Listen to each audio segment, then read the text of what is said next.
네, 달리는 라디오 2부입니다. 아동의 출생 신고될 권리를 보장하기 위해서 더불어민주당 이성만 의원이 나섰습니다. 제도 밖에 밀려난 아이들의 존재를 인지한 즉시 조치를 취하도록 할 수 있는 가족관계 등록 등에 관한 법률, 일부 개정 법률안을 발의한 건데요. 자세한 내용 들어보겠습니다.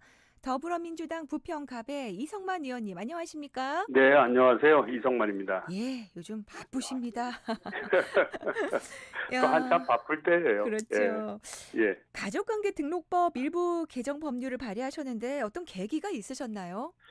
그게 이제 올 1월에 좀 안타까운 일인데, 네. 인천 미추홀구의 한 빌라에서 8세 음. 여아가 숨진 사건이 발생한 겁니다. 예. 그런데 확인해 보니까 출생 신고조차 음. 되지 않았어요. 네. 그러니까 우리나라 관련된 가족관계 등록법에 관한 모든 등록이 돼 있지 않은, 어떻게 음. 보면 서류상에는 존재하지 않고 네. 실체는 존재하는 그런 상태가 이제 발견이 된 겁니다. 아.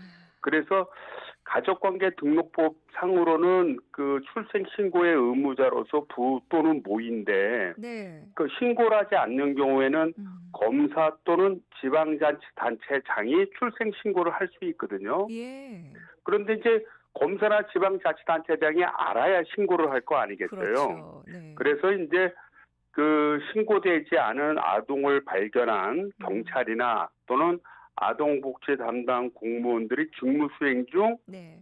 그런 출생 신고가 되지 않은 그런 아동을 발견했다고 한다면 네. 검사나 아. 또는 지방자치단체장에게 통보하도록 규정을 둠으로써 네. 해갖고 네네. 결국은 출생 신고가 되지 않는 아동이 출생 신고가 될 수 있도록 음. 그렇게 개정을 한 것입니다. 그렇군요. 사실 최근 몇 년 동안 이제 출생 신고가 안 된 아이들이 학교도 못 가잖아요. 등교도 못 아이, 하고. 그럼요. 학교도 못 가고 여러 가지 어, 문제가 있죠. 위험한 네. 상황에 놓인 경우도 있고 또 제도 밖으로 소외되는 아이들 문제가 발생했는데 이제 아이의 존재를 확인하고 출생 신고를 할 수 있는 그 사람들의 범위가 더 넓어지는 그렇죠. 거네요. 그래서 예전에는 부모 또는 음. 검사나 지방자치단체장인데 예. 경찰이나 관계 공무원들이 네.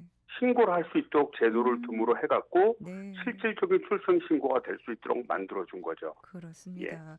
자, 이렇게 되면 어떤 기대 효과가 있을까요? 일단은 그 아동의 복지 대우가 훨씬 음. 높아지죠. 그래서 네. 우리가 뭐 소아마비 등 이런 예방 아. 접종을 네네. 무료로 받을 수 있는데 네. 이거 출생 신고가 안 돼서 받지 못합니다. 음. 또 아플 때 건강보험 혜택을 또 받을 수도 있고요. 네. 또 최근에는 이제 아동 수당이 굉장히 좀 넓혀지고 있는 상황이거든요. 네. 이런 복지 혜택 또는 나이가 돼도 음. 학교에 취학하려고 하는 통보가 가지 않게 됩니다.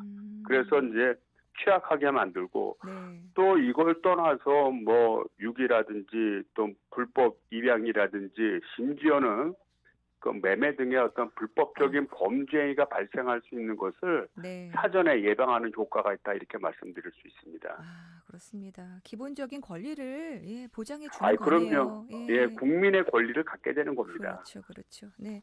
예, 자, 고 김용균 노동자의 3주기를 앞두고요. 얼마 예, 전에 발전 산업 안전 강화와 관련해서 국회 보고회가 열렸다고 들었는데요. 이게 예, 그러니까 이제 제2의 김용균 사태를 막자. 그래서 예, 이제 예. 권고됐던 22개안이 예, 잘 이행되고 네, 있는지 점검하는 자리였다고요. 예, 예. 그게 이제 그 김영준 노동자가 2018년도 12월에 네. 그 사망하는 사건이 이제 발생을 했고요. 네. 그래서 이게 그 당시에 사회적인 문제가 됐습니다. 또 그렇죠. 비정규직 노동자였고요. 네네.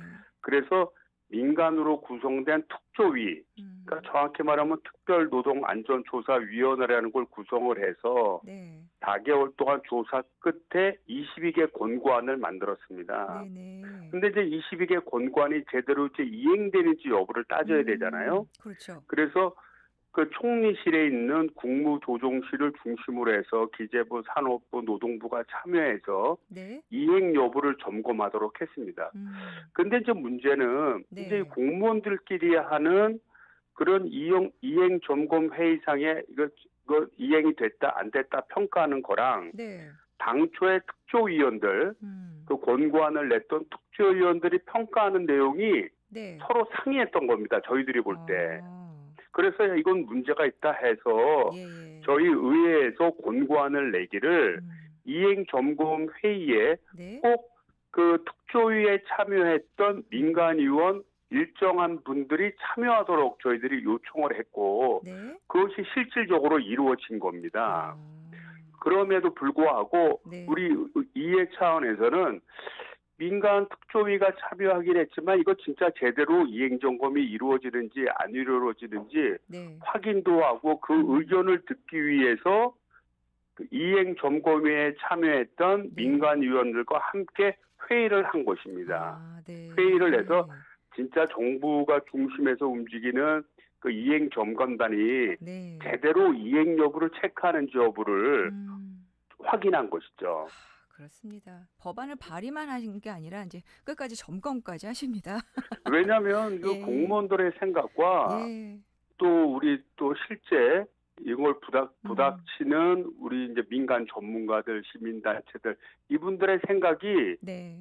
꼭 기준이 같지가 않아요. 음. 그러니까 이 정도면 이행이라고 보는 것도 네. 우리 특조위원들이 볼 땐 그게 어떻게 이행이냐, 준비지. 네, 네. 이렇게 좀 주장하는 경우도 굉장히 많았습니다. 그렇습니다. 그래서 양쪽의 간극을 좁히고자 제도를 그렇게 만들었고요. 네, 네. 그걸 체크하기 위해서 한 것입니다. 예. 자, 그리고 바로 조금 전까지 또 토론회 진행하고 오셨는데 네네. K바이오 랩 센트럴 구축 사업 유치를 위한 토론회. 자, 인천이 최적이다. 이런 내용들이 오간 거죠. 그렇죠, 그렇죠. 예. 예. 어떤 내용들이 나왔습니까? 일단은 이제 바이오 랩 센트럴이라는 게 이제 바이오 산업이 활성화될 수 있는 랩이 이제 실험 아닙니까? 네. 실험을 할 수 있는 시스템을 갖춘 체제를 만들자는 겁니다. 특히 우리나라 같은 경우에는 지금 코로나19를 계기로 해서 바이오 산업이 굉장히 많이 성장을 했고 네. 또 수출 등에 기여하는 바가 굉장히 큽니다. 그렇죠. 그럼에도 불구하고 대기업들은 다 이런 랩을 가지고 있어요.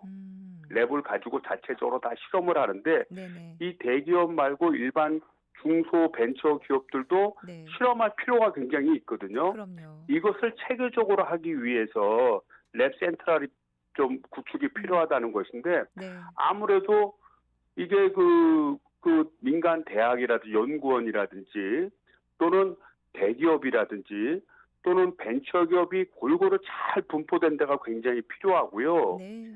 또 때에 따라서는 실험되는 결과로 해외로 빨리 보낸다든지 해외에서 발생한 샘플을 빨리 받는다든지 하기 위해서는 네. 이 교통 여건이 굉장히 필요합니다. 공항이. 네.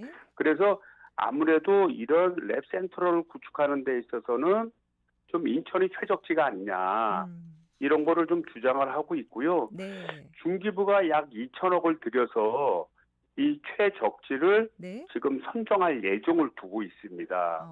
그래서 저희들이 네. 인천시에 있는 국회의원들이 선제적으로 네. 좀 인천시의 얘기도 좀 들어보고 좀 잘 판단하라라는 차원에서 네. 오늘 그런 토론회를 갖게 된 것입니다. 네. 아유, 바로 오늘 토론회 하시고 또 이렇게 또 방송 통해서 상황